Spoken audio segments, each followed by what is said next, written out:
How are you doing, YouTube? Yeah, had to go live.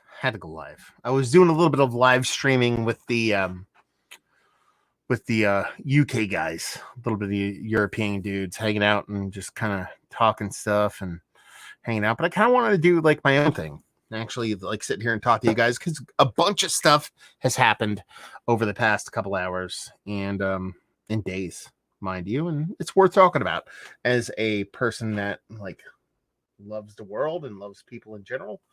I figured I'd jump online. I figured we'd have Mike from Nerd Sense jump in too, because I think we have some opinions that are worth having, if not just to piss everybody off and make the same amount of people happy. What's going on, brother? I'm doing very well, sir. How are you doing? I am exhausted, but ecstatic. There we go. It is not a poopy. Oh, daily serving. There we go. It's not a poop day in general. No. So let's do this before we jump into anything that has to do with anything. How was the past week kind of been for you? Not just politically, but personally. You can combine both of them. But what has it been like? It's been a week. Obviously, you know my situation. I was more or less quarantined. But it was good. It was slow and kind of boring, but I needed that. It was nice to sit on my couch. I use my bike a lot downstairs, my stationary bike, and watch TV. I play with my dog a lot. It was nice to have nothing to worry about in the house. You know, Yeah. The stuff, politically was a little bit jarring. I didn't know what to expect, and every day seemed to have new weird challenges to try to like mentally overcome. But it was, it could have been a way worse week for me. It was a good week, honestly. You? It was a bit of a weird week. Like I had so I work for a smaller company. Like, and when I say smaller company, like it's like our annual revenue is like 5, maybe 6 million. Some people would be like, "Oh my god, that's a big company," but like, there's only like about 40 of us there, and more than half those people are laborers. You know what I mean? So in the office that I work with, there's about 6 or 7 of us at a supervisor level. You know what I mean? Stuff like that, and it's very much skewed to a seasonal business. So right now we're supposed to be in our downtime, but we're one of the lucky ones to where our company was busy throughout the whole pandemic, and we have a lot to do with what swimming pools. So a lot of people put in swimming pools this year, because nobody can go out and do anything. So people are just like, fuck it, I'll put it in a pool because I can't go anywhere, and it just kind of worked out in our favor. And but I am the beginning and end of the graphic design marketing department for a $6 million company. And I had to put together a 40-page catalog that I usually need 3 months to do because it's a 40-page fucking catalog. I need like 3 months, and that's probably too less of time to put together a whole laid out print worthy catalog. And I had a month and a half to do it, so I've been hustling on that like mad. So that's all I've been doing is focusing on making a catalog for a company. But I also work in a company that is very right leaning. Not necessarily from ownership, but there's let's put it this way. From the office employees, there's about 10 of them, and some might lean left, some might lean right. It doesn't really matter. But there's the people who lean Trumpian are loud, and the people who aren't don't, because it's work and we don't want to do that shit there. So it's been a very taxing week as far as mentally until Thursday. Not because obviously it was Biden was going to win on Thursday, but by Thursday I was just getting frustrated by the talk because I don't engage. I'm not dumb enough to do that, but I'm hearing it, and it's just a lot of like conspiracy theory bullshit, QAnon stuff, and then it dawned on me. I'm like, wait a minute, why aren't you relishing in this? Why aren't you being happy about this? Why are you not just laughing? It sucks because I'm wearing a mask. Because I just want to walk around like a smug asshole, laughing and smiling, but that doesn't come off. You know what I mean? So Thursday flipped for me, and I was like, okay. I'm like, and I work from home on Friday, so it makes it way easier for me. So it was much of that. I mean, a lot of TV watching, a lot of poll watching, but I really took the task my house. I mean, we got a new couch and a rug, so I redid my whole kind of little studio here, but I also redid my whole living room as far as its layout. Most people would be like, hey, that kind of sucks, I guess. You know, you're moving stuff around and all that kind of stuff. But my whole house is wired for HDMI, internet, fucking everything is like I have like wires ran everywhere. So for me to move my whole, basically, I moved my whole rack system, my server rack, with everything that's in it to a different location in my house. It's just like it was exhausting, and I did it for 2 days straight. I worked basically 8 hours yesterday and today, so I'm exhausted, but also chipper. So there you go. That was my week. I think that's good. It's also good because it's productive, and Mm-hmm. like the worst thing is if you work really hard and you don't get anything accomplished, then it's defeating. You know, at least when it's over, if it's productive, you get that sort of endorphins of like it's done. And Yes. you know, and instead of being like fuck at the end, Yeah. you know, and also you get the you know semi-official sort of news today, and that's a good thing too. You know. Yeah, but so I mean, what were you like? Because obviously we're gonna sit here, we're gonna talk about the election. That's kind of what we're talking about here. We'll Yep. probably touch on a couple of different things, but what was your mindset going into the election post election night? Because obviously it was election night. Let me rephrase that, or at least put in for election night. I was kind of cautiously optimistic, but I woke up the next morning not that all that optimistic, even though I knew what I needed to understand because it was already written out. But you're the same on that. You're like kind of like, Yep. oh man, come on. Yep. You know, the exact same. I mean, I don't even know if I was cautiously optimistic. I was nervous the night of. You know, I was real nervous. When I was first, when I used to first started to see some of the states coming in, like I was, man, there's a lot of fucking red on that board. You know, Yeah. you get a little nervous.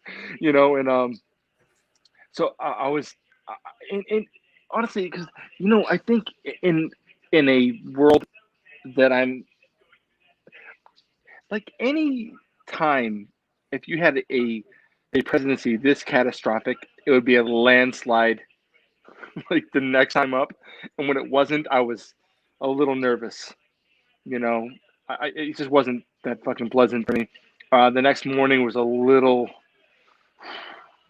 not what I wanted. It was, but like I think by the night, the day after, like at night, by the time I got to nighttime, Yeah, it shifted quickly. yeah. Then I got like I got optimistic, and my brother was following it quite closely. I was sort of, um, you know, I look every now and then, but he was following it quite closely. So anytime there was any update, he was kind of giving me kind of an update. Oh, he's 3,000 behind here, but it's 8,000 before, and so I was getting updates when it really did matter, and when it seemed like you can see the tide shifting. It was kind of like an uplifting feeling, but I don't know. I always prepare for the worst, Yeah, it was weird because it was like literally like I spoke about this in a I think I spoke about it in a live stream leading up to the election, but I even talked about the night previous is that the ultimate goal for Biden to get elected was for him to be down 60-40 going into mail-in votes. That was the goal. You know what I mean? Like, because it was like, obviously, like, Trump, all he did the whole time he was actually campaigning was like, don't vote by mail, don't vote by mail. So it was obvious that like thousands, like a massive portion of the legitimate votes for mail-in votes were going to be Biden. So I'm like, as long as he's less 10% or less behind, there's a really good chance for him to win.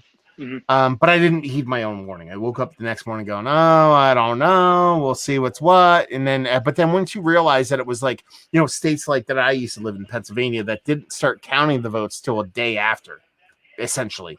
You know what I mean? And in other states that follow suit, it was just like, okay, this is kind of a no-brainer. And it's kind of funny because when I watched the whole kind of political portion of the show and like talking about like polling for as to a greater extent, 538 got kind of hammered election night. They're like 538.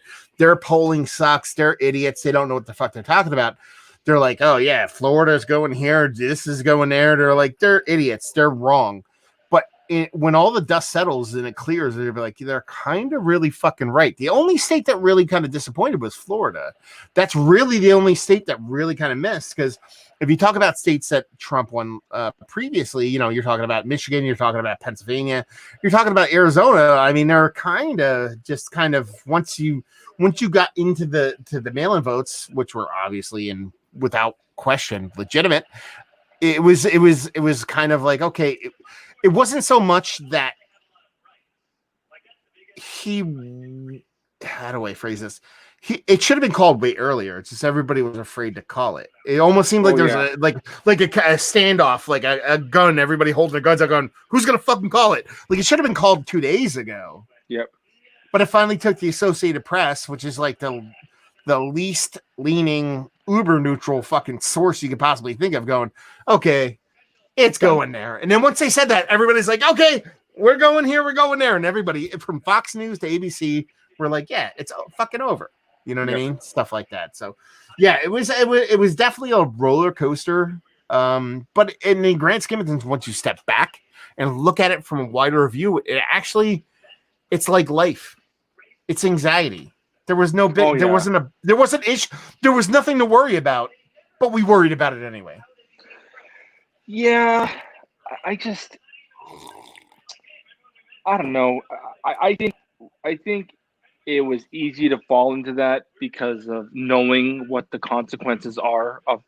Of course. You're not talking about You're not talking about a pierogi eating contest here. You're talking about the president of the United States.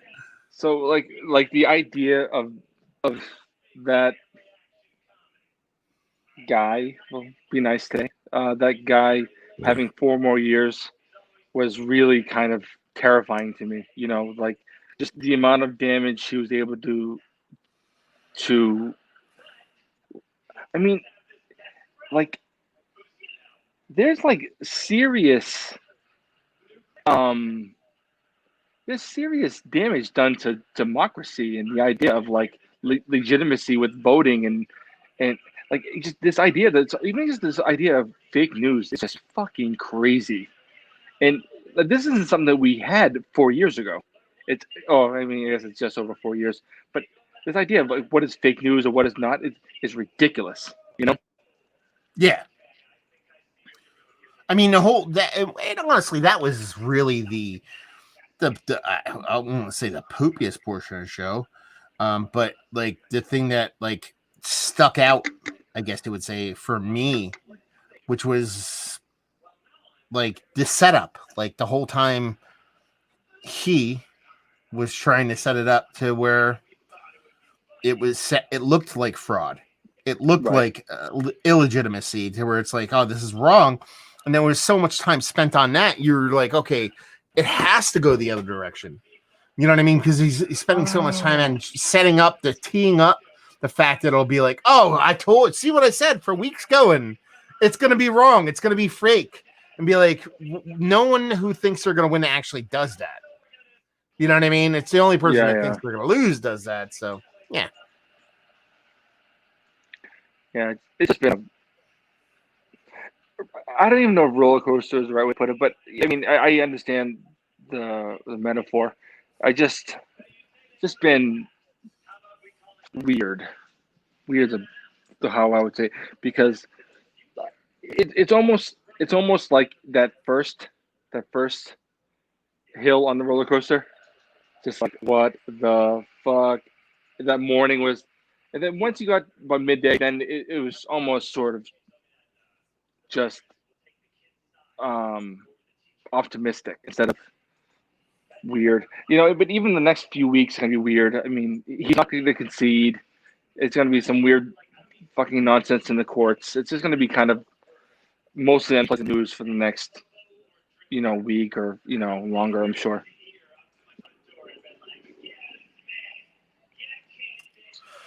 So, how do you think things are going to go moving forward? I mean, I want to be optimistic.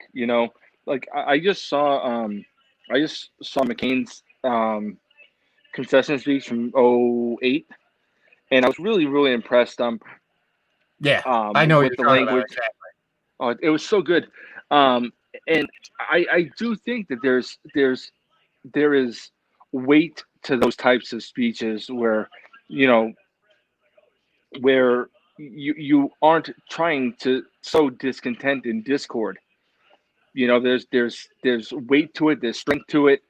It's important, and I don't think we're going to have that this time. Obviously, we're not with this petulant child. No. And I think that you're going to have a bunch of angry people going forward that aren't going to not just accept the results, but accept. I mean, they're not going to accept that Trump lost, and they're going to go forward the whole time saying that it's been corruption. We have 4 years going forward. I'm hoping we don't, but I suspect of just arguments and shittiness, and I don't want that. I would like to see people get along. Yeah, but it's a weird balance too. Do you know what I mean? Because it's like obviously the grand scheme of things, like lowest common denominator for all of this is you want people to act cordially and presidential. You know what I mean? Because that's what we've lacked. Yeah. I mean, in the grand scheme of things. But one of the things that is frustrating is that, you know what I mean, what people are going to call for is a coming together, which is a let's all work together on a common good, which is great, and that's what should actually happen. But when the status quo common good is not good enough, you shouldn't acquiesce to the old shit that didn't work. So someone's like, oh, okay, let's meet in the middle, but middle is way further away than where we actually should be. Why should we just be like, oh, we're just trying to work it out? We'll meet in the middle. So, on the left is, fuck minorities, and on the right is more minorities have rights, and then in the middle is, well, they have some rights, because that's no, you can't meet, and that could be the same for religion or women or whatever you want to throw into that mix. If the middle is, you know what I mean, like, I guess they count kind of sort of as humans. No, that shit. No, I don't want to meet in that middle. Let's meet in, like, let's be realistic. So that's kind of it'll be interesting to see where people lie in that kind of thought process when it comes to those kind of things. Yeah, I see what you're saying. I just don't know how it's all going to work, because the Congress is such a pit, a cesspool.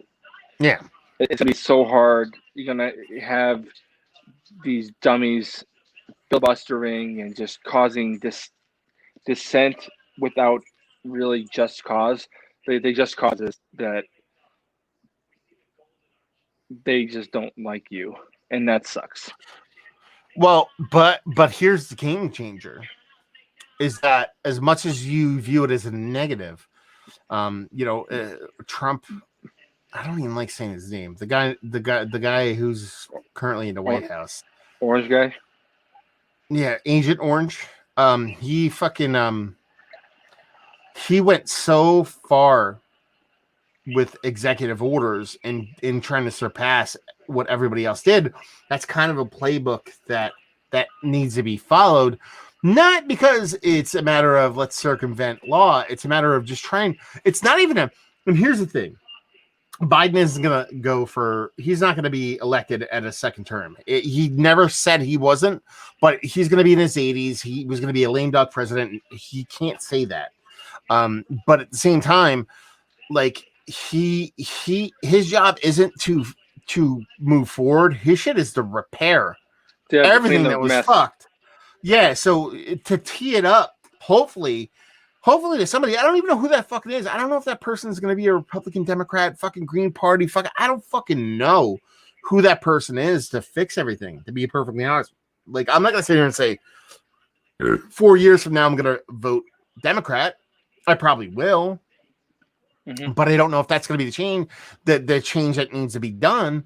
But his job is basically just, okay, let's get ourselves fucking back to square zero and try to move forward from that. You know what I mean? So it's kind of like, at the same time, while it's a tough road to hoe, it's not, because the blueprint's already there. It's like, what is all the shit that got fucked up? Let's fix all the shit that got fucked up.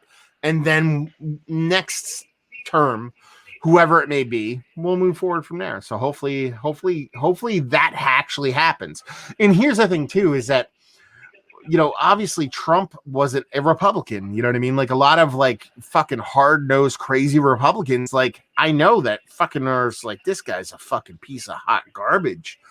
But there was a bunch of self-serving Republicans that are like, I can ride this guy's coattails to get shit I want done on the quickness. You know what I mean? So those same people that ran in one direction, that wanted shit done in the quickness, will also be the same person that's like, I'm gonna now kowtow to the other side. I will now be like, okay, so. And you hope so. Exactly. That's what I'm saying. So there can be a shift from a bunch of those people who are like, you know, I'm riding this guy to the right. Now I'll ride these people to the left, just to make my own. Half the time, like you were talking about the cesspool of Congress, whether it be House or Senate, they're just worried about getting reelected. So they're just going to go with the ebb and flow of what's going on. So, you know, they're going to vote on party lines to a certain extent, but with the presidency not being, you know, Republican, it might not be as straight of a vote ticket as it typically is. That's my fucking thing. And the gap is narrowing too, on both sides. So you have one or two people abstain, it makes a difference now, as opposed to you need 8 people to abstain. That's true. I just feel like, I mean, I'm glad you're being optimistic. I feel like sometimes you and I are sort of like weird sticks in the muds, you know. Yeah. But you're a little more optimistic than I am, and I mean, if that's the way it goes, man, I'll be extremely happy. I think that's about the most I can expect. I just have a feeling you're gonna have a bunch of anger going forward, and I hope not.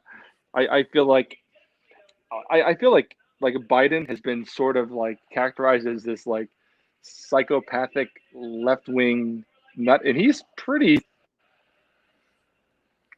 I don't know, he's pretty like non-offensive, you know. The guy's like the Hootie and the Blowfish of fucking of politics. Oh man, you know? Fucking Hootie, super offensive.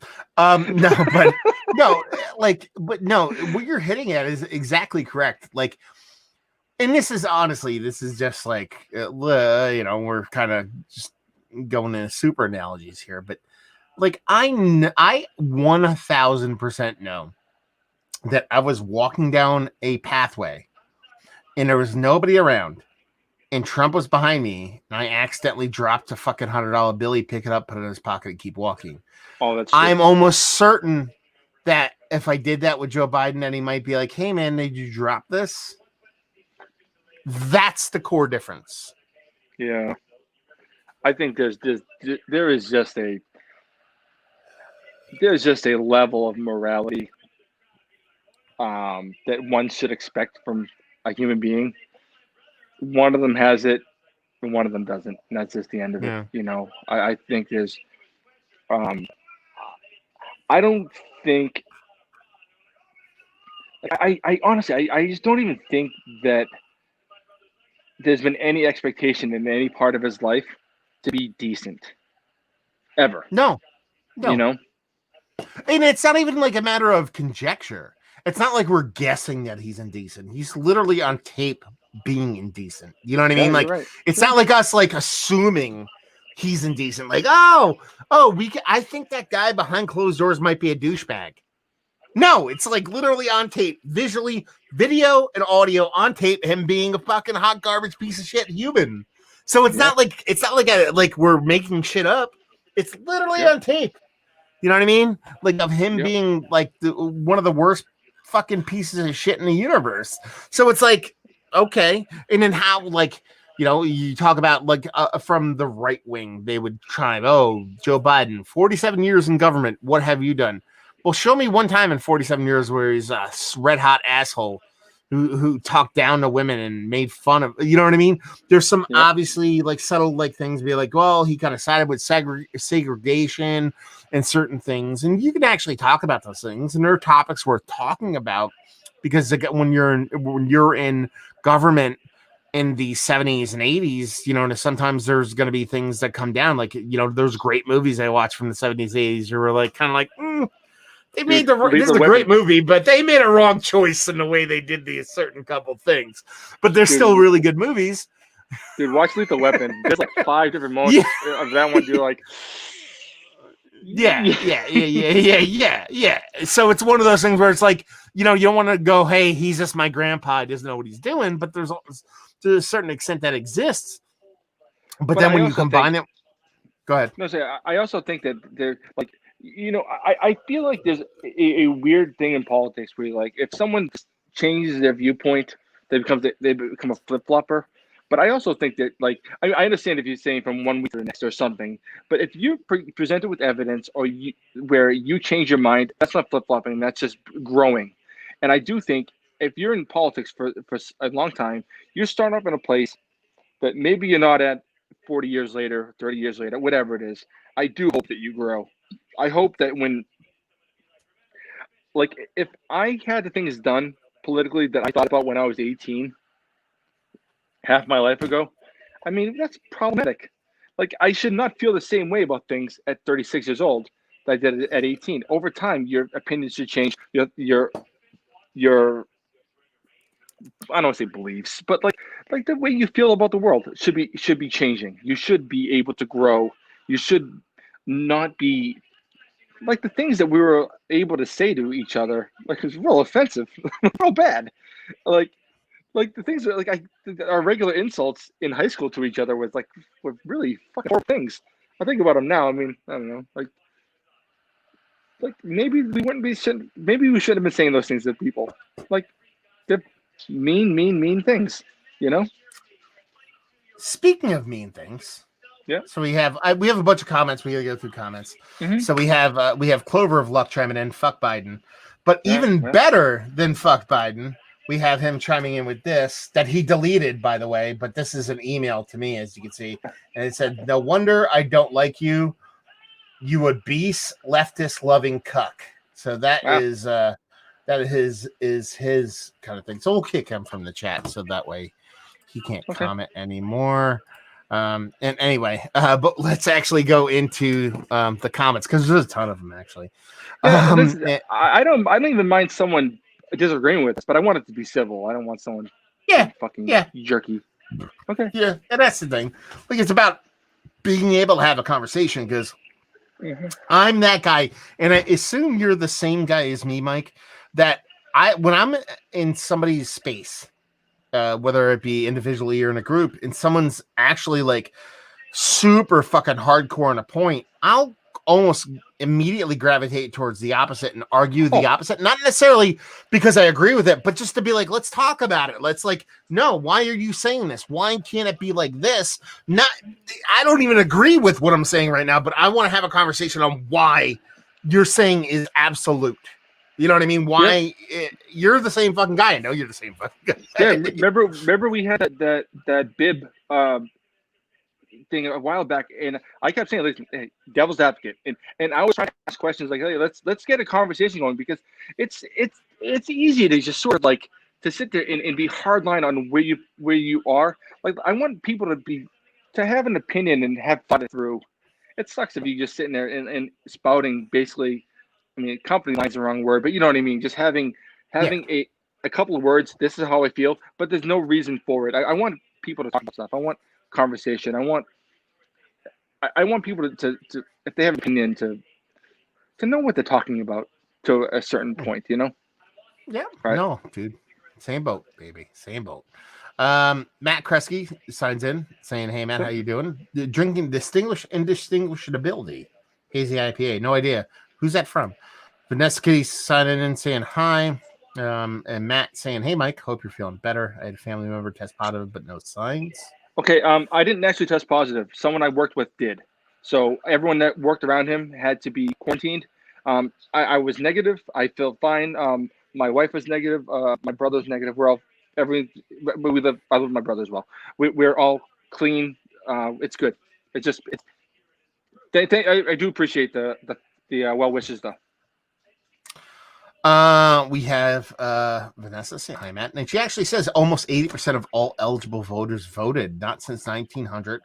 When only white male landowners could vote. Had it come to that, yeah, I mean, like the voter turnout was crazy, but I mean, you're talking about, in general, just the statistics as far as voting goes. So Biden had 75 million votes. Trump is almost at 71 million, so he's just a bit below 71. So you're talking about 4.2 million people more people voted for Biden, but that's a huge turnout. Biden actually hit the kind of threshold for the most votes ever a couple days ago. So yep. I mean, she's talking about 8% of eligible voters voted. I think what she's saying is 80% of registered voters voted, because I don't think I think the actual number for eligible voters ever is somewhere around 55 to 60% of people who can vote. I could be wrong. But that makes sense though, because America has 220 million or something. Oh no, it's 320, isn't it? It's 320 million. Never mind. Yeah, I think you're right, Matt. You're right. Sorry. You know what I mean? So, semantics here. What she's trying to illustrate is that it was a great voter turnout, which is always a great thing. This is honestly, it fucking matters, especially in today's age of idiocracy and all that kind of stuff. What are you drinking? Let's talk about that. What are you drinking right now, Mike?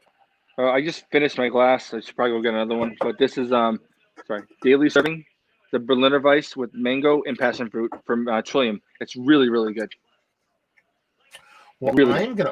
And that's one of their fruit, their fruited, kind of fruit sours, but it's not slushy level stuff. It's actual, legit fruit sour. So you can go grab another beer, and I'll talk about the beer that I opened if you want. Awesome. Apropos, I will open a Celebration Ale from Sierra Nevada, because that's what is it's what's warranted for today. So I picked up the 6-pack of Celebration probably Monday, maybe Tuesday.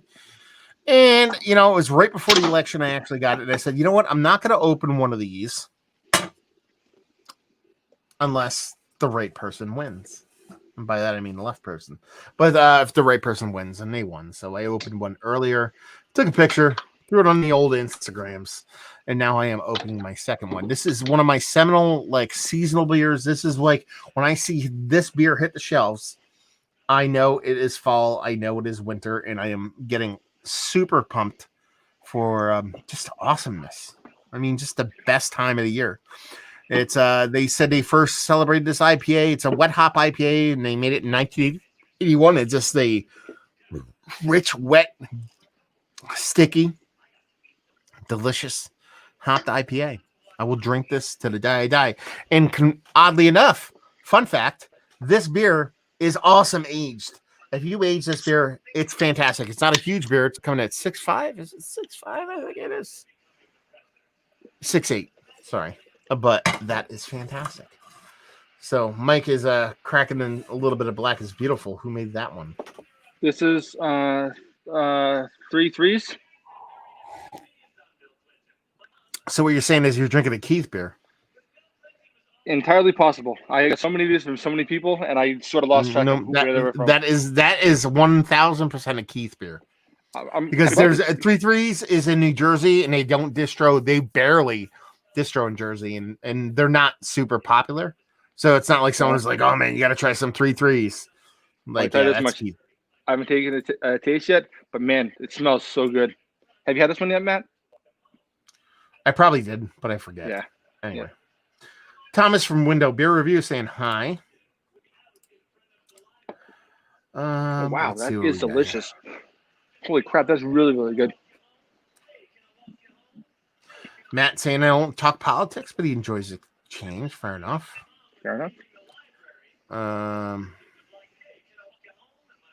Let's see. The biggest danger of Trump was his attempt to make people not trust our democratic process. I mean, that's true.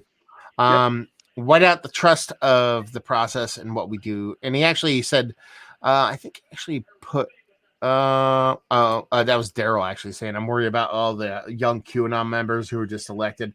Yeah, I mean, the QAnon thing, I think it's very much Tea Party-ish. I don't think it has legs to last a long time, but we'll see what happens. You know what I mean? Like, I understand they'll get elected and they'll do whatever, but I kind of trust that sect isn't going to really be long for this world. So hopefully that's a change. But back to, Darren talking about like, making people not trust the process. It's the danger isn't Trump making people distrust the process. I think it's more so the public not trusting the process. And that sounds like, wait, you're talking about the same fucking thing. So Trump is, he's a blowhard. He just spouts shit. He just yells shit at the loudest volume possible, and he hopes it sticks. He's spaghetti against the wall, basically, as far as a human goes. And the lowest common denominator, that's what eats that shit up. So it's kind of like I always make these jokes about idiocracy, where it's like the dumbest people fucking reign, but it's kind of true. Like, and I have talked about this kind of a little bit here and there, but I'm 44 years old. My wife is 35 years old. We have just decided to have our first child. I mean, granted, we didn't meet until 4 years ago, but I haven't had a child yet. She hasn't had a child yet. The reason why we waited, because I wanted to be able to be in a environment that was conducive of raising a child in a positive environment. So I was resigned to the fact that I might not have a kid. But it got to the point where I was in an environment where it's like, I really enjoy where I'm living and I really enjoy where I'm at. And I think this would be a positive environment for a child.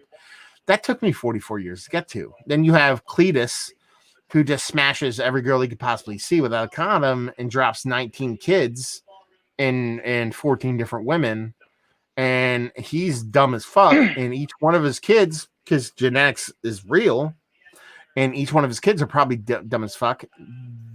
Those people have votes. So I have a vote, my wife has a vote, my future kid will have a vote. And but Cletus and his 19 kids and his 9 wives, which might be a little bit less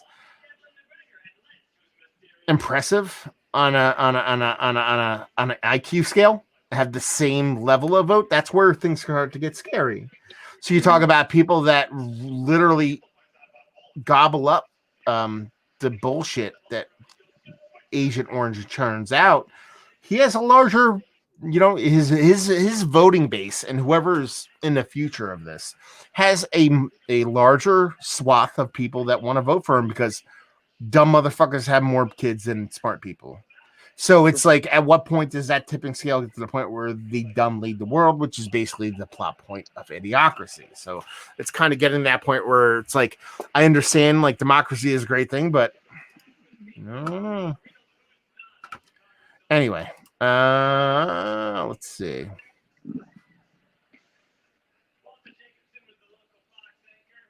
I don't know if we have anything here. A lot of chatter back and forth between people. It says, Ross Stewart says, what's your guys' philosophy on cellaring? Beer. I like this. Getting back to beer. It's actually a good thing. I've seen so many people uploading super old stuff. Do you have a massive cellar or drink fresh, etc.? You want to go first or? Me? Yeah, I mean, I cellar some stuff. But I used to bring all my stuff to Sean's. Like, Sean has a really nice cellar, really good group of beers. I used to bring my stuff over there a lot. Now that I have my own home with a basement and I have a nice place where I can like store stuff, I've been cellaring my own stuff. I'm way into it. It just depends on what you're cellaring. I wouldn't cellar like a New England IPA. I would try to do stuff that's maybe less has less adjuncts. I would do like higher ABV things. That's how I would go. Most people actually think I have some crazy like tricked out cellar. I don't. I drink all my beers. Most of the stuff that I get is either by happenstance or I have a couple, 2-3 things stashed away for special events for like when Beer Palooza and stuff like that. But I don't have a vast cellar because I'm middle income. I'm not rich. You know what I mean? And I like to drink my beer. But that wasn't the question. The question was, well, I guess it was, do you have a best cellar? But this first part of the question was philosophy and cellaring beer. So this isn't philosophy. This is fact. Is that first things first, bottle conditioned beers age way better than non-bottle conditioned beers. So if it's bottle conditioned, it's always going to age better. Now, can that beer go sideways? Can something go wrong? It fucking can. That's the whole part and parcel of cellared beer. It's not so much that you're looking for a grand slam home run. This beer is always going to age fantastically. But the first point is bottle conditioned beers are going to cellar better. Two, the less moving parts possible, the better the beer is going to age. So your bottle conditioned beer with core 4 ingredients is going to age the best. Next up, bottle conditioned beer with a subtle adjunct, dandelions, maybe Belgian candied sugar, those kind of things, like subtle adjuncts are going to age better. And then once you start getting into more moving parts, you start talking about coffee, you start talking about vanilla, you start talking about lactose, you start talking about barrel aged beers. Well. No, that's the thing though. Coffee itself doesn't age well, but it's not going to turn the beer bad. It's going to lose coffee. You know what I mean? Yeah. So what I'm saying is that for a beer to go sideways, the less moving parts possible. So, the worst barrel aged beer I could possibly think of would be a heavily adjunct laden barrel aged beer, because you have a ton of adjuncts, you have barrel aging, you have all these things going on. Not that they can't be aged, they can. But I wouldn't long haul age them. And when I mean long haul aging, when I talk about aging beers, I talk about 5, 10, 15, 20 years. I'm talking about 1, 2, 3 years. Yep. So you're talking about bottle condition. And then, as Mike said in his kind of advice, as far as ABV goes, ABV kind of sort of matters. So, the higher ABV you're going to have, the chances are it's going to age a little bit better. Now, there's exceptions to the rule. You're talking about Saison, Lambic, things like that. Yep. But let's push it to the side and actually talk about stout and barley wine. It's pretty much what you're talking about.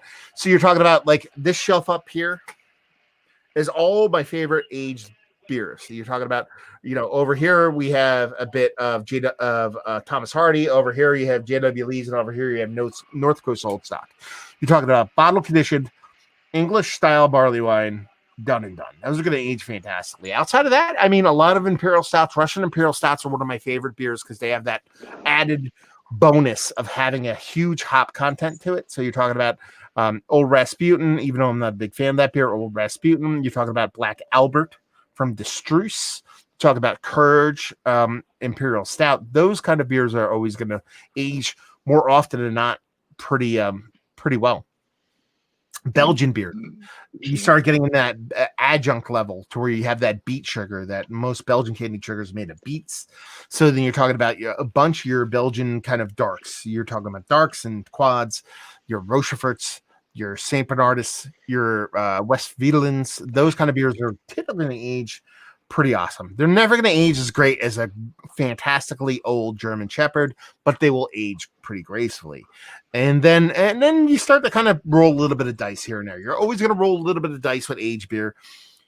And that's the thing you want to kind of cement in your brain, is that if you have aged beer, if you're going to find aged beer, not beer you had yourself, but like you go out somewhere and you find, let's say you find a 4-pack of Sierra Nevada Bigfoot that's 2014 on a shelf. Good beer though.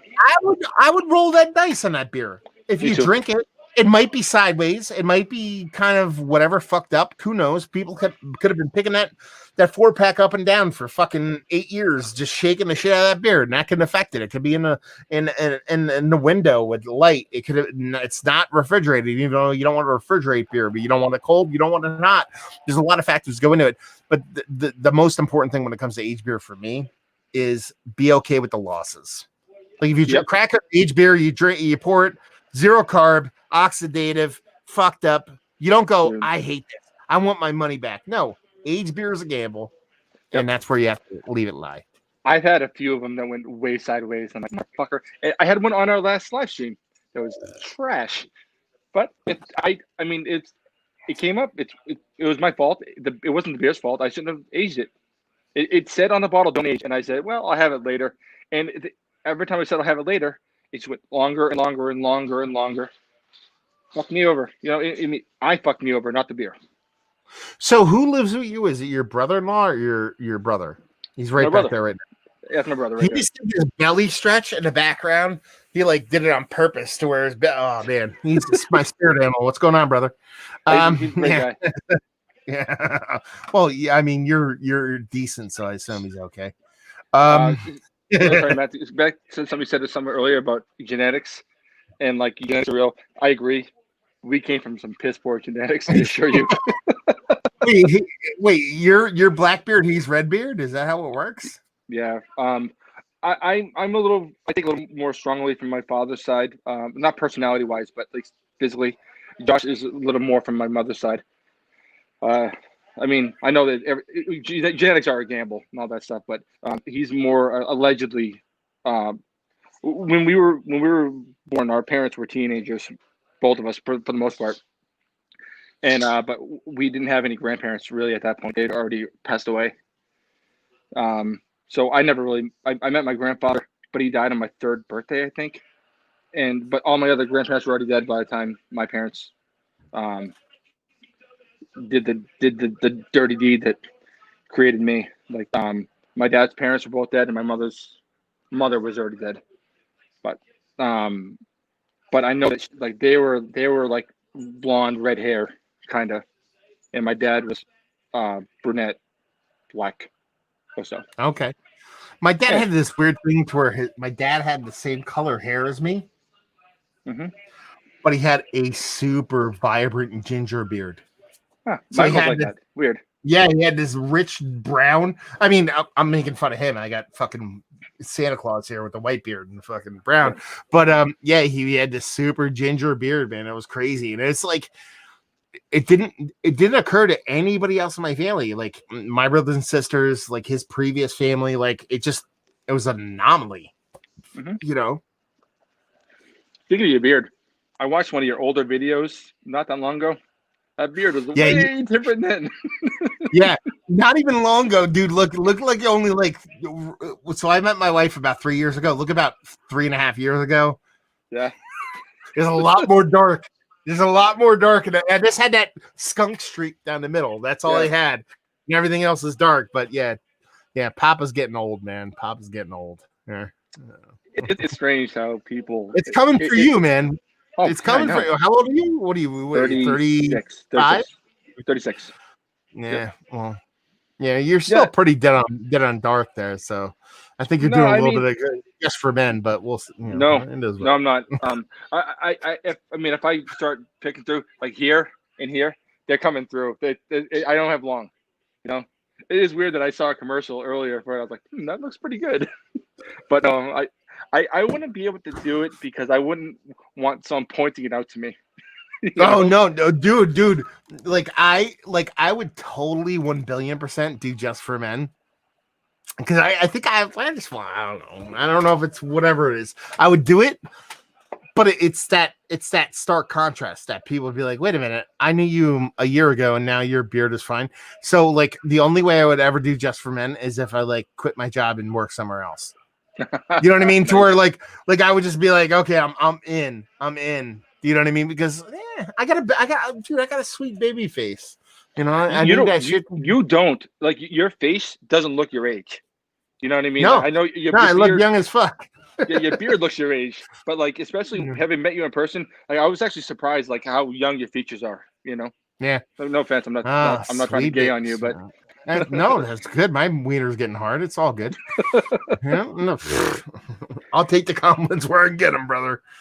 no, that's just it's one of those things. Like I know that like my facial features, I look older than I am. You know, especially I never get good sleep. I always have huge bags under my eyes. That doesn't help me.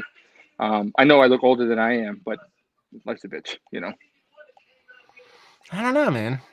You look younger to me. It's because that your hair is so dark, man. You look Oh, like no, for sure. a terrorist from a fucking like you look like an Armenian terrorist from like a fucking like an old movie or something like that. No, I don't mean that in a negative way. I mean that in a positive way. I don't know how I'm going to spin this into something fantastic, but like your hair is jet black. Like your hair is not like it's like you say there's like pricklies of like gray in there, but it's like black, it's black, it's black. It's like super No, full. it's not help. It does help that I'm not in great light right now. Like, Oh, okay. honestly, So like, I if should you shut all my lights off and just have a light right here across my face no, and be like, yeah, it looks fantastic. if I put the light on over here, you'd see like it's not that black. I mean, it's pretty good, but like it is not like even a year ago. You know what I mean? Um, even like when I see pictures of me like with my wife when we first started dating, which I mean, I guess it's been a while now. It's been 8 years, but it's like crazy. Like how the tone of my hair is way different than even then. You know, because then it really was jet black, crazy. You feel like holding this down for about 2 minutes while you go do some stuff and come back real quick? 2 minutes, yeah, I Two can do that. minutes. 2 minutes. Yeah, Okay. I was just Let's do talking about this. my beer here. Okay, there you go. Hold it down Works for for me. 2 minutes. Listen to them, people. Yeah, Important stuff coming down. yeah. So I'm drinking Black is Beautiful from Three Threes. Allegedly, I got this from Keith from 93 Lumber. Great guy. Check out his channel. This here is actually maybe one of my favorite of the Black is Beautifuls, even though I've been a fan of several. I like this one. This is much more sort of I don't know what's in it. I know nothing about the beer except for the way it tastes. It tastes much more traditional as far as a stout goes. Um, like I don't see like huge steps different from this and like say like a Guinness. It's definitely richer, a little more chocolatey. You get a little more of the carbonation because Guinness is generally nitrogenated, but it's extremely drinkable. Excuse me.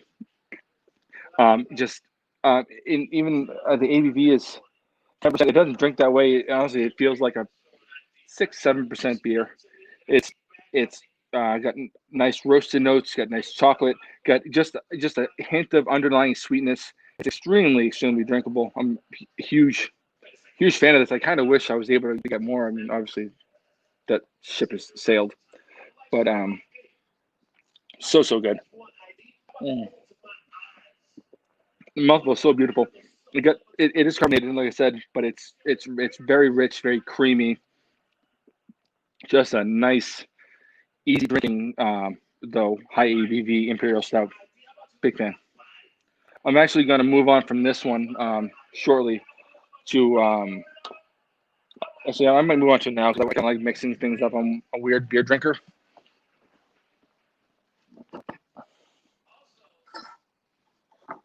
Gonna move on to this here. Um, this here is daily serving Berliner Weiss. I had one earlier, but the one I had was a mango passion fruit. This one here is black currant, blackberry, and boysenberry. So I'm way into this.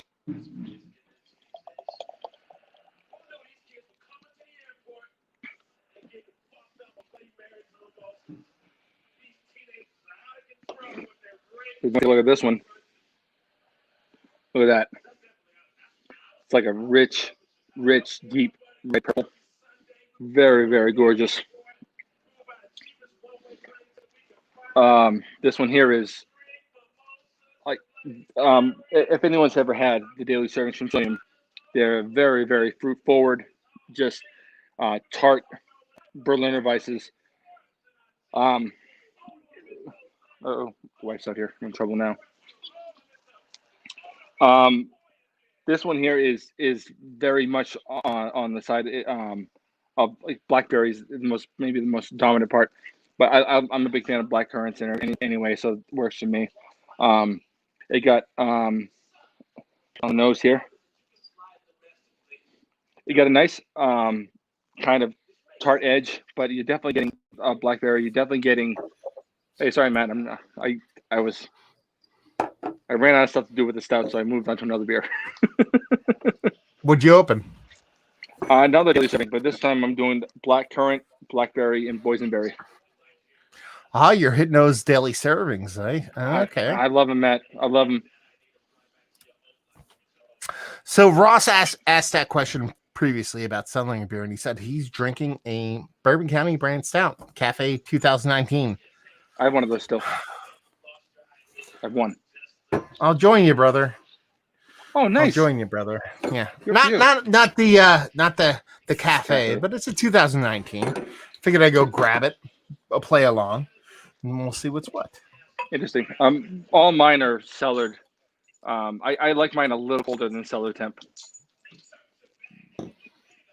Yeah, this is probably 50 degrees, which is where I like it to start because you sip on it and it gets a little bit warmer. Mm-hmm. Gets a little bit warmer. So, yeah, we'll see how this sucker. I have a little like a wine refrigerator, and that one's set at 47 degrees, and that's where I like to put my stouts. I start them at 47. No, yeah, that's what I have. I have like one of those. It's not a wine fridge, but it's a beverage cooler, so it stays at like. I think I have it at 48 degrees. Is kind of like where I keep it because that's like it might not be the best tip for IPAs, but it's awesome. But it also stouts. Like if I pull a bunch of beers out for a review and I do like a Pilsner, Pale Ale, IPA, stout, it kind of like by the time I get to the stout, it warms up to where I want it to be. Oh yeah. Yeah, I like stouts way warmer than 47 degrees, but that's where I like to start, and I like to drink them as they rise up to about 60. I like having that sort of climb because I when you first get a stout, like anyone drinks stouts around 33 to 35 degrees, or they're fucking up at light speed. Like I disagree. Yeah. Okay, I disagree. I'll have that argument. What do you got? We'll talk about that after you're done. Keep going. Generally, let me backtrack just a little bit. That's where I like to have my barrel aged stouts. Generally, is around that 47 degrees. I like at that point they're already sort of opened up to some degree. But once they warm up to 55, 56, 57, they start to get all of the flavors start to come out. Because anytime you have anything colder, or even to the point where you get to hot, you lose perceptions of flavors. The closer you are to say room temperature, the closer you are to tasting like what you actually have in a bottle or a can. And so go ahead. No, I agree with you wholeheartedly. Yeah. The exception, and this is kind of a reach, but I'll mention it nonetheless, is like 5, 6, 7% porter and stout. Yep, if you give me that ice cold, that's just as thirst quenching on a hot summer day as like a pale ale or a saison. Like you give me like an Anchor Porter, which is like what a 5.8 or 6%. You give me that ice cold.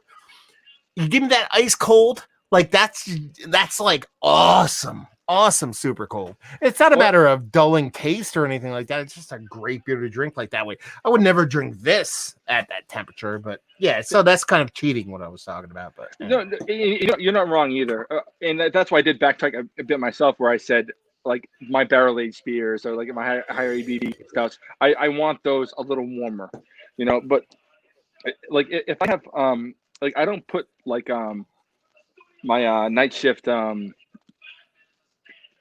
peppers. I don't put stuff like that in that fridge. Those I pull out. Those are in my other fridge. I think those are 36 or 37 degrees, and I want them cold. I want those 5-6% stouts generally. Yeah, I want them colder. And I'm not a weird. I know people like, oh, I drink stouts in the winter. I drink stouts all summer. I don't give a fuck. I like my beers. I like if I want this today, then I'm having this today. If I want a stout, I'm having that. If middle of December I want a pilsner, I'm drinking a pilsner. I am drinking whatever I want on whatever day, and I don't drink seasonally. It pisses me off that Kolsch here somehow became a seasonal beer, because Kolsch is one of my favorite styles, and I want Kolsch all year round. This fucking nonsense of people putting Kolsch out in spring is crazy. I drink like semi seasonally. You know what I mean? Like, obviously, like during the summer months, I like something that's chuggable and drinkable and stuff like that. Mm-hmm. But I'm not gonna sit here and say I don't fall into the kind of want for, spiced beer or winter warmer or Belgian Christmas beers and all that kind of stuff. Like, when Christmas rolls around, I'm like, I should probably pick up like a Corzendine Christmas or something like that. Like it's not like I'm beholden to styles per season and stuff like that, but I definitely have a little bit of kind of like soft spot in my heart for like specific beers at specific times. So no, I don't like this. Where I drink seasonally is when if beers I can only get in particular season, I get them and I drink them. And I do like those spiced Belgian beers, and I do like the Christmas. I hate Christmas, but I do like Christmas. You hate Christmas? Oh, I hate it. Yeah. Why? Let's dive into that. I don't like. It's not Christmas. Like, even though, I'd like to make jokes like I'm such a staunch atheist. It's not about the date. It's just no, dude. Yeah.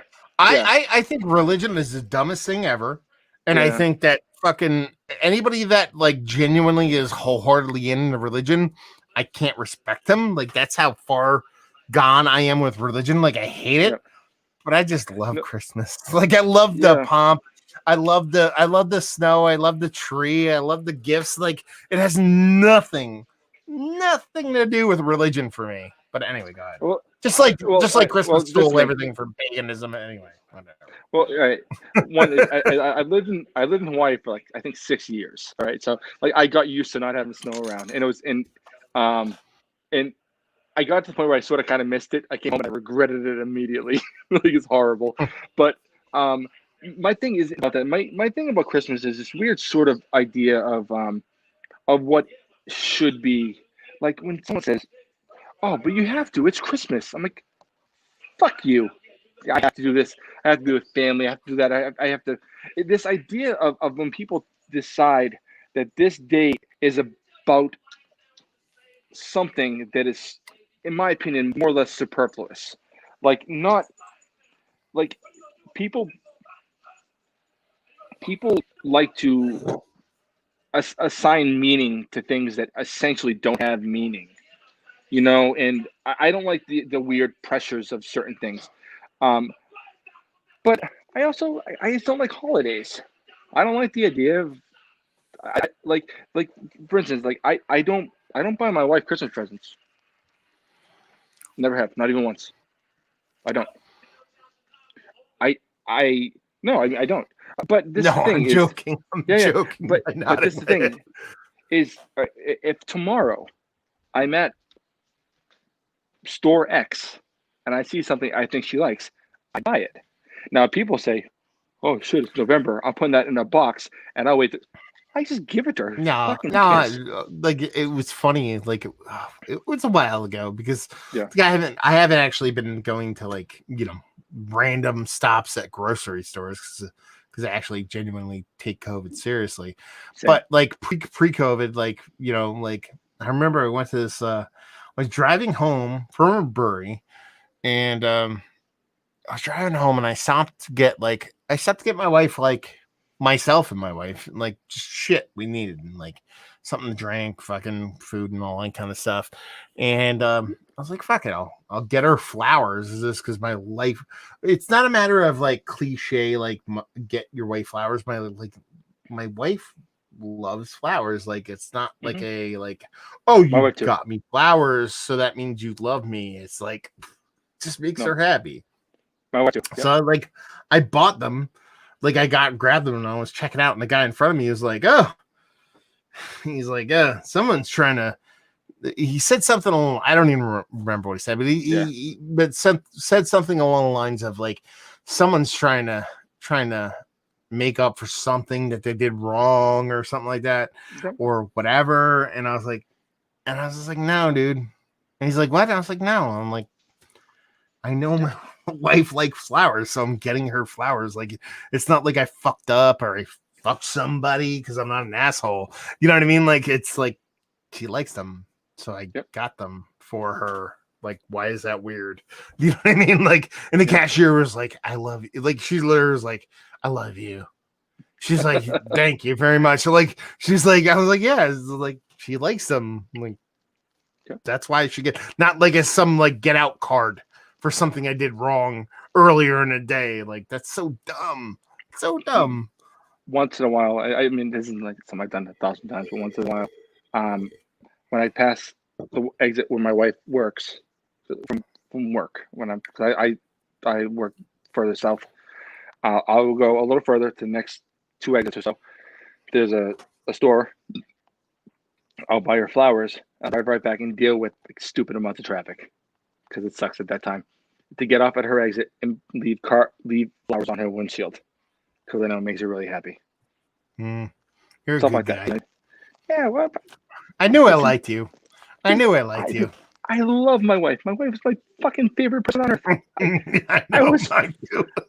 I was firmly against marriage, and then you meet her, and it's like, well, this is how it goes, Yeah, especially us. Like, how can someone like us?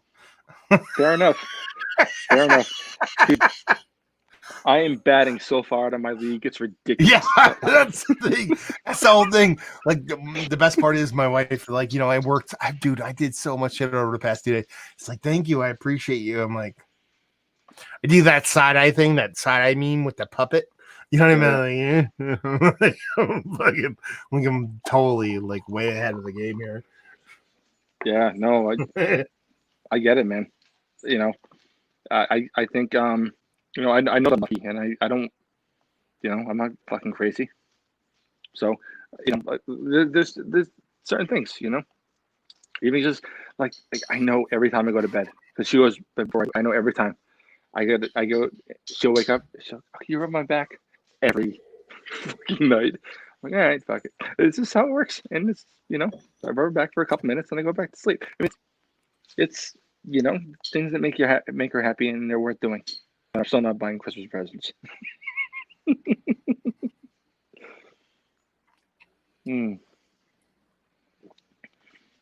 So instead of Scrooge McDuck, you're Scrooge McLovin. Yeah, is what it is. It's not even. Yeah, fuck it, whatever. And she loves Christmas. She loves it. Even like one day, she was decorating, and like my wife's very short, she's like 5 foot, and she was climbing to hang something up. I was like, I can do that for you, and she looked at me like, no, you hate this. Don't take this from me. Respect. No, it's like it's so weird because I'm such a staunch. I don't even want to call myself an atheist. I'm just like agnostic, I guess. But like I'm like religion means nothing to me, and it's not like Christmas was like some beacon of joy from my childhood. Like there was ups and downs there, but something about like a nice tree, a bunch of good food, and a ton of snow on the ground just makes me kind of hot and bothered, man. I just fucking like it. Like I like this. I like it. Dude, nothing makes me happier than like a foot and a half of snow, a crippling snowfall to where it's like you're fucking not going anywhere.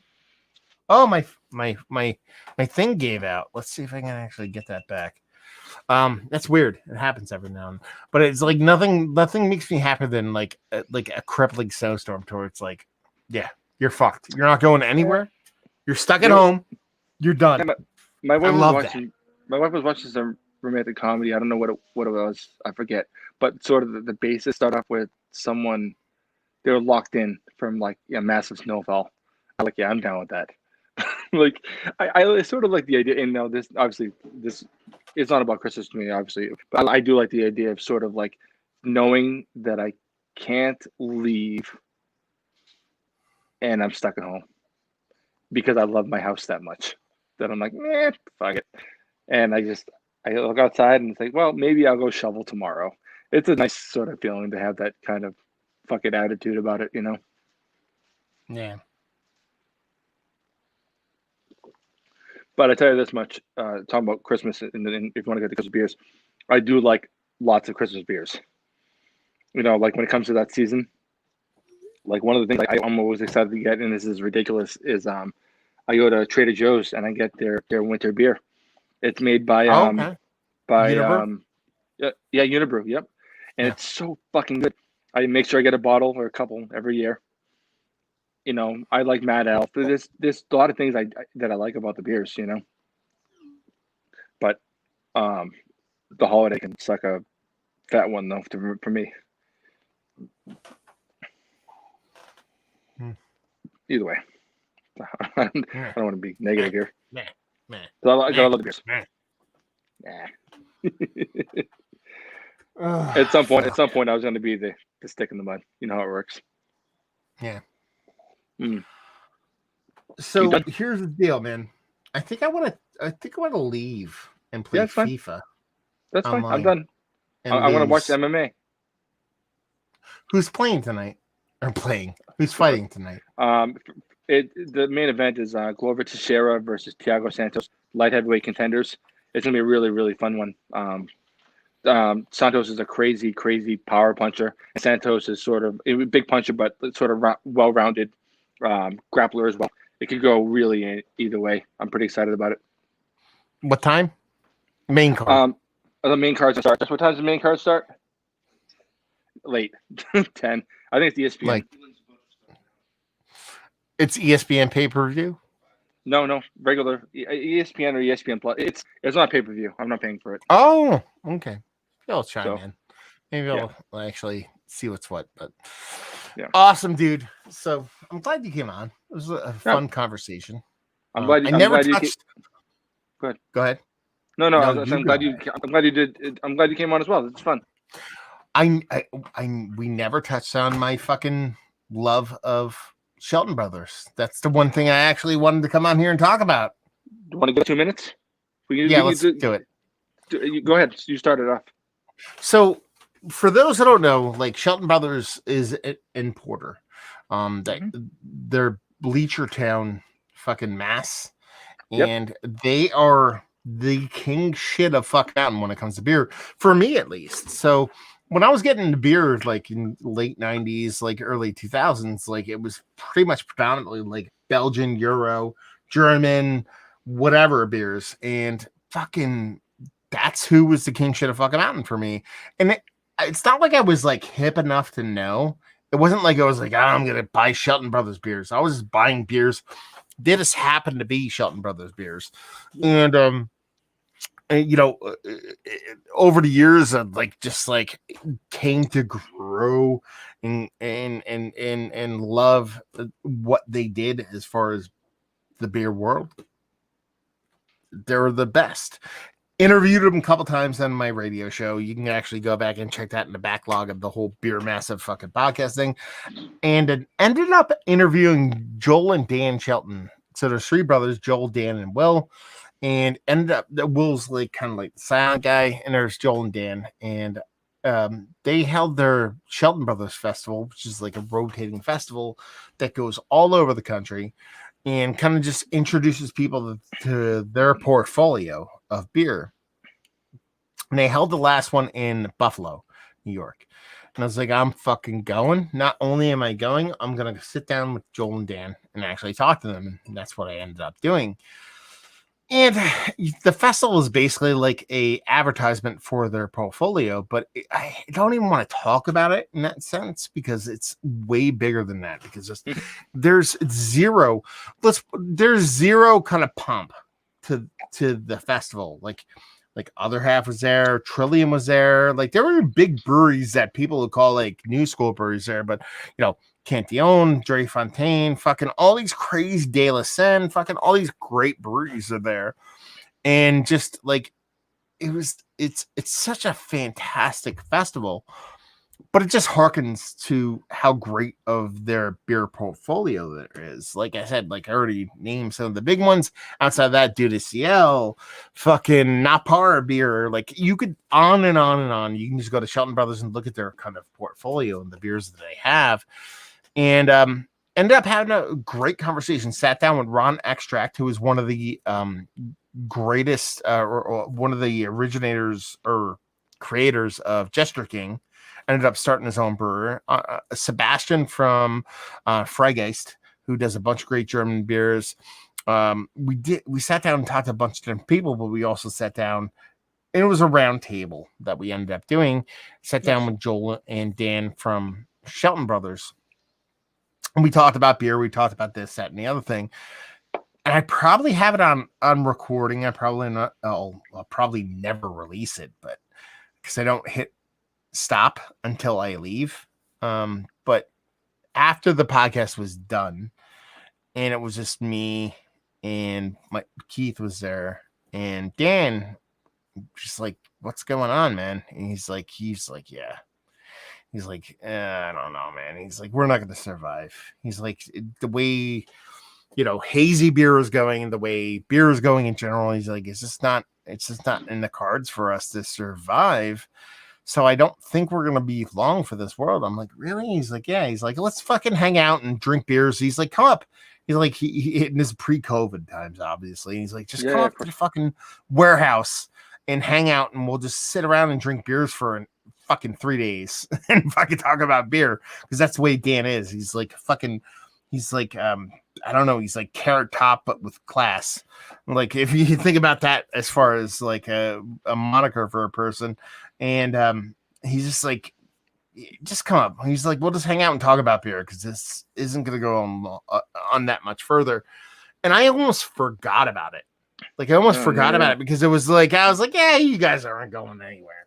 And then COVID hit, and I honestly didn't think about it. And when Good Beer Hunting kind of dropped the news that they were going under, I was like, I knew they were going under. I was told to my face from the owner of the company that they're going under, and I was still taken back by it. Like it wasn't like it's like if someone's like, "Yeah, I'm gonna punch you in the face right now," and be like, "Okay, get ready for it." And they punch you in the face. You go, "Okay, you're gonna punch me." Like it was like they were gonna punch me in the face, and they punch me, and I go, "Why did you punch me in the face?" It was like that kind of thing going on. So I was kind of taken back by it. And I look back, and this is a conversation that is going to be way longer than what we're going to have here. But I look back at the beers that I loved out of my life. All these Euro imports, Belgian beers, Trappist beers, all that stuff. It honestly shaped me as a beer lover. Okay. Honestly, all the love. Go ahead, Mike. I have two things. One is I don't think I realized how it would have shaped me as a beer lover until you put some thought into it. Because you're a little older than I am, and I'm sure you came into the craft beer thing before I did. Obviously, you would have, because I didn't turn 21 until 2005. I know, but for me, the saddest thing is being how important they were, like how they go out with such a whimper, and that really sucks. Because I feel like how important they have been. I wish they went out a little more triumphantly, and that really sucks that this is the way it kind of went. You can't. But this thing, you can't go out triumphantly. No, I know, can't do it. But you feel like they deserve it. You know what I mean? But, and I'll say this here, just to give a little bit of hope for those that give a shit. Yeah. Sources say. Sources say. So there's a company called Lime Ventures in California. Yeah. Okay. And they're the wholesaler who's been pretty much running Shelton Brothers for a decent period of time. Mm-hmm. And they're gonna basically take over their portfolio and open up under a different name. But it'll be pretty much the same humans in charge of doing what they're doing. So it'll be, and this is, again, like I said, rumor. rumor. It'll be Christian Jordan of who's been doing Shelton Brothers forever. And everything will be accessible minus a couple of SKUs. But they'll be back. So honestly, if that happens, that'll be great because there's a lot of rumors going on. There's a lot of rumors of, Coors, AB and Bev buying them, kind of getting in. But it seems like Lime Ventures has the kind of in and taking over the portfolio, which would be great because it's one of those things where it's even like a kind of like a shitty thing, but a great thing because over the past 6 months, COVID time, I've seen a ton of Dre Fontaine, fucking Cantillon, a ton of different beers that I normally can't get. I'm getting them on a shelf where I live, and that's because they have no outlet. They have no means to sell their beer because almost exclusively, almost all of Shelton Brothers beers are for the lack of a better term, celebratory beers. So you go to a bar, you're hanging out with friends and be like, fuck it. Give me the Cantillon. Give me the Dre Fontaine. Give me that $20 beer for $40. I'm going to share it with friends and big dog it for a hot minute and have fun.